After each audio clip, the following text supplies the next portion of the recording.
Hi friends and families. Don't forget to like and subscribe.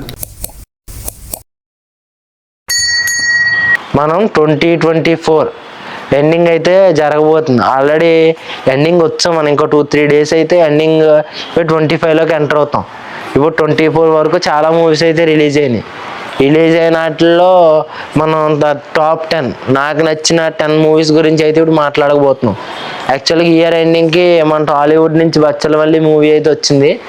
దాని review కూడా నేను upload చేస్తాను. అక్కడతో మన టాలీవుడ్ నుంచి వచ్చిన సినిమాలు ఆగినాయి. 2025 సంక్రాంతికి మళ్ళీ ఇంకొన్ని సినిమాస్ రాబోతున్నాయి.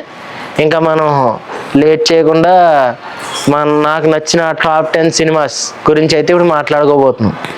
ఫస్ట్ సినిమా వచ్చి లక్కీ భాస్కర్. అందులో కంటెంట్ చాలా బాగుంది. మనకు అందులో చూపించిన క్రియేటివిటీ కూడా చాలా బాగుంది. అందువల్ల నాకు లక్కీ భాస్కర్ మూవీ అయితే నచ్చింది.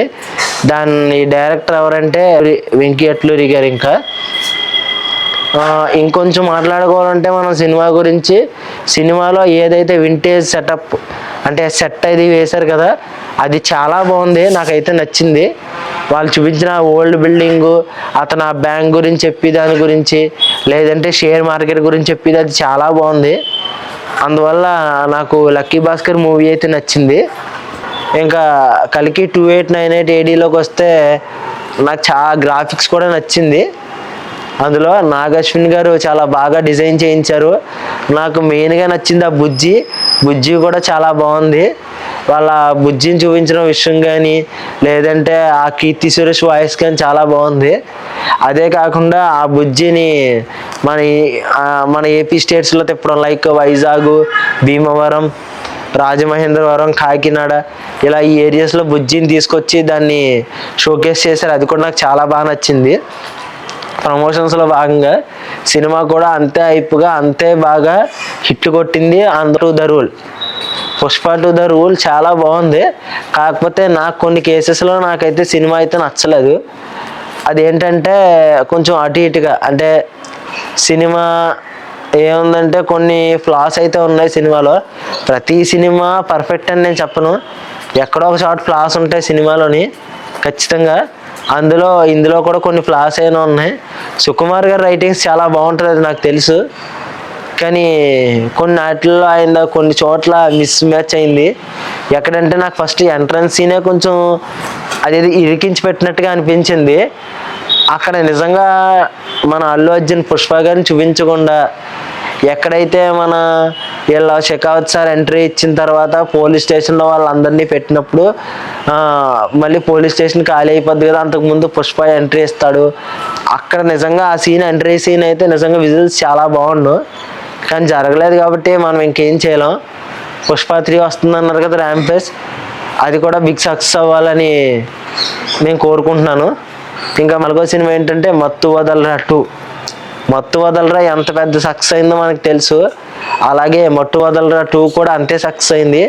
అందులో సత్యం క్యారెక్టర్ చాలా బాగుంది. నాకు అది ఇంకొంచెం ఇంప్రెసివ్గా అనిపించింది. ఆయన చెప్పే డైలాగ్, వినమ్రతి అని చెప్పే డైలాగ్ కానీ, ఆ తర్వాత డామినీ డాటర్, మదర్ అండ్ డాటర్, ఈ టైప్ ఆఫ్ డైలాగ్స్ చెప్పడం, అదంతా చాలా బాగుంది. తర్వాత మన హీరోయిన్ శ్రియా అబ్దుల్లా ఉంది కదండి, ఆవిడ యాక్టింగ్ కూడా చాలా బాగుంది, బాగానే చూపించారు. ఆ తర్వాత మిగతా కో యాక్టర్స్ కూడా చాలా బాగా చేశారు. కామెడీ విధంగా సినిమాటోగ్రఫీ అన్నీ చాలా బాగుంది. ఓవరాల్ సినిమా కూడా బాగుంది. మీరు ఎవరన్నా మత్తు వదలరా 2 చూడకపోతే ఖచ్చితంగా OTT ప్లాట్ఫామ్లోకి వచ్చి ఉంటుంది, మీరు ఖచ్చితంగా చూడండి.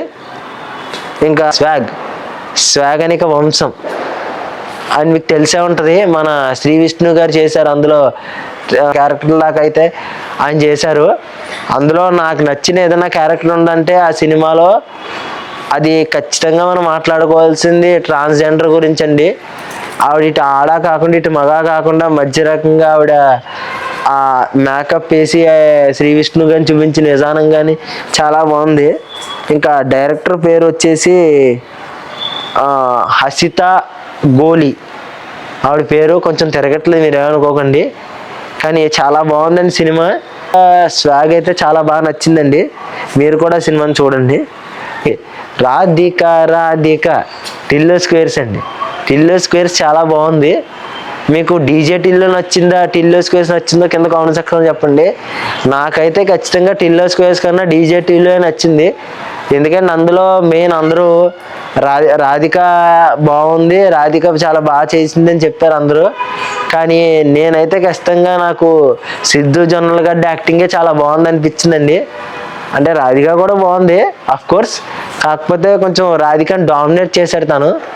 అందువల్ల ఇంకా టిల్లు స్క్వేర్స్ ఎలా ఉందనిపిస్తే టిల్లు స్క్వేర్స్ కొంచెం అటు ఇటుగానే ఉందండి. కొంచెం డైలాగ్స్ అవి బాగానే ఉన్నాయి కానీ కొంచెం అటు ఇటుగా ఓవర్ చేశారు. లాస్ట్లో సిద్ధు అంటే టిల్లు అంటే ఏమనుకున్నావు అని మన కాకినాడ పోర్ట్లో చెప్పి సీన్ కానీ అదంతా కొంచెం ఇదిగా అనిపించింది అంతే.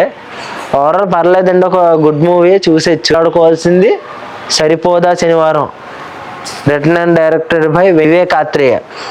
నిజంగా ఆయన తీసిన చాలా బాగుందండి సినిమా. ఈ మూవీ ఆయన ఇంతకుముందు అంటే సుందరానికి తీశారు. అప్పుడు నిజంగా నేను ఒక నాని ఫ్యాన్ బాయ్గా చెప్తున్నానండి. సరిపోదా శనివారం చూసినప్పుడు చాలా బాగుంది. అసలు జాక్స్ బెజాయ్ మ్యూజిక్ అయితే నెక్స్ట్ లెవెల్లో కొట్టారండి. ఇప్పటికీ ఆ మ్యూజిక్ మైండ్లో రన్ అవుతుంది. నేను ఒక ఫ్యాన్ బాయ్గా నేను నాని సినిమాస్ చాలా చూశాను, మోస్ట్ ఆఫ్ ది ఫిలిమ్స్ అన్నీ చూశాను నేను. కానీ నేను చూడని సినిమా ఏదైనా ఉందంటే అది ఖచ్చితంగా ఈ వివేక్ ఆత్రేయ గారు తీసిన అంటే సుందరానికి అండి. ఎందుకంటే చాలామంది చెప్తారు బాగాలేదు అది ఇది అని. మనకి మధ్యలో చూద్దాం అనుకున్నాను, అప్పుడు థియేటర్ దగ్గర వెళ్ళడానికి ఖాళీ లేదు, ప్లస్ మనం అప్పుడు ఛానల్ పెట్టలేదు కాబట్టి కొంచెం చూడలేదు. ఇంకా తర్వాత చూద్దాం అనేటప్పటికి మనకేం కుదరట్లేదండి. అలాగా వేరే సినిమాలు చూడటం, ఇంకా చూడటానికి ఇంట్రెస్ట్ రాకుండా పోయింది. అందువల్ల సినిమాని అయితే మిస్ అయ్యాను. ఎప్పటికైనా సినిమా చూసేస్తానులేండి, నాని ఫ్యాన్ బాయ్ కదా. మూవీ మీకు ఎలా అనిపించిందో కింద కామెంట్ సెక్షన్లో చెప్పండి. మరిన్ని వీడియోస్ కోసం మన ఛానల్ అయితే సబ్స్క్రైబ్ చేసుకోండి. ఇప్పుడు ఇదే గామి సినిమా అండి. దీనికి నిజంగా నేను నిజంగా నా దగ్గర నేను అప్పుడు ఛానల్ పెట్టుంటే ఖచ్చితంగా నేను 10కి రేటింగ్ ఇస్తాను, నాకు తెలుసు కదండి మీకు. 10కి నేను ఖచ్చితంగా దీనికి నేను రేటింగే ఇవ్వనండి. అసలు ఎందుకు రేటింగ్ ఇవ్వనంటే రేటింగ్ ఇచ్చి మూవీ కాదండి ఇది. ఎందుకంటే అందులో క్యారెక్టర్ అసలు విశ్వక్షేణ్ గారు యాక్ట్ చేయటం నిజంగా ఆయన యాక్టింగ్ నెక్స్ట్ లెవెల్లో ఉంది. ఆ డైరెక్టర్ గారు కూడా చాలా బాగా తీశారు. నిజంగా నాకైతే ఎంత బాగా నచ్చిందంటే విద్యాధర్ కగిట అంటే ఆయన పేరు. నిజంగా ఎక్సలెంట్గా తీశారండి ఆయన. అది చూపించి కనెక్షన్స్ కానీ ఇంటర్లింకింగ్ అవన్నీ సీన్స్ చాలా బాగున్నాయండి. అసలు మనం అలాంటి సినిమాని మళ్ళీ మనం చూడకపోవచ్చేమో, అంత బాగుంది నిజంగా. నేను థియేటర్లో చూసినప్పుడు చాలా బాగుంది అనిపించిందండి నాకు. కొన్ని సీన్స్ ఆ మంచు పర్వతంలో సీన్లు కానీ, ఆ ఫ్లవర్ చూపించడం కానీ, ఈయన ముట్టుకుంటే ఈయనకి అది ఒక రకమైన డిసీజ్, అదే దురదలు అంటే ఆయన అదోలా అయిపోవటం కానీ అదంతా చాలా బాగుందండి నిజంగా. అలాంటి సినిమా మళ్ళీ మన తెలుగు ఇండస్ట్రీ నుంచి ఇంకా అలాంటి ఎన్నో సినిమాలు రావాలని నేను కోరుకుంటున్నాను. ఈయన దగ్గర నుంచి కూడా ఇంకా మంచి సినిమాలు రావాలని కోరుకుంటున్నాను. లాస్ట్ బట్ నాట్ లీస్ట్ ఇంకా మనం దేవరా మూవీ గురించి అయితే మాట్లాడుకోబోతున్నాం అండి. Devara movie written and director Koratala Siva గారు. కొట్టాల శివ గారిని ఒక పాయింట్ అడుగుదాం అనుకుంటున్నాను నేను ఈ సందర్భంగా. ఆయన దేవరా మూవీ తీశారు, పార్ట్ 1 600 crores కలెక్ట్ చేసింది, ప్లస్ వచ్చినాయి, ఇంకా 600 crores ప్లస్ వెళ్ళినాయి. కానీ నాకు ఒకటి వెళ్తుండిపోయిందండి. ఏంటంటే కొన్ని ఫ్లాస్ ఉన్నాయి సినిమాలో. ఆ ఫ్లాస్లో మెజారిటీ నాకు ఒకటి మాత్రం థియేటర్లో అబ్జర్వ్ చేశాను. నాకు ఏమనిపించిందంటే అసలు కంటైనర్ మీదకి వచ్చిన సిగరెట్ కాలుస్తుంటే మన దేవరా వచ్చి చెయ్యి పట్టుకుని లాక్కెళ్ళి నీటిలోకి విసిరేస్తాడండి. ఆ విసిరినప్పుడు అక్కడ పైన రోప్ ఎలా వచ్చిందో నాకు అర్థం అవ్వలేదండి. పైన ఏం లేదు, కంటైనర్ పైన ఇంకేముంటుంది, పెద్ద పెద్ద రోపులు ఏమైనా పెట్టారా, పెట్టలేదు.